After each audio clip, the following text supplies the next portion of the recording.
విరామం తర్వాత సఖీ కార్యక్రమానికి స్వాగతం. ఏమండి, ఇంట్లో పెద్దవాళ్ళు ఎవరూ లేకపోతే ఆఫీసులకు వెళ్లి ఉద్యోగాలు చేసుకునే ఆడవాళ్ల పరిస్థితి మరీ ఘోరంగా ఉంటుందండి. ప్రొద్దుటే లేచి గబగబా వంట చేసి పిల్లల్ని స్కూల్కి పంపి టిఫిన్ బాక్సులు సర్దుకుని బస్సులు పట్టుకుని వేలాడుతూ ఆఫీస్కి పరిగెత్తాలి.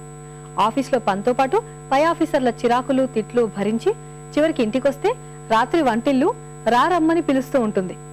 పిల్లల హోంవర్క్స్, భోజనాలు, ఇంటికి ఏ వేళకు చేరుకుంటారో తెలియని శ్రీవారి కోసం ఎదురు చూడటం, ఇక మన గురించి పట్టించుకునే తీరిక మనకెక్కడ ఉంటుంది చెప్పండి. 3 రోజులుగా ఒంట్లో నలతగా ఉన్నా పంటి బిగువన నెట్టుకొస్తున్నానంటే నమ్మండి.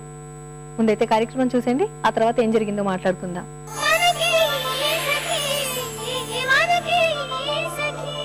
నమస్కారం, చూడండి చేయండి కార్యక్రమానికి స్వాగతం.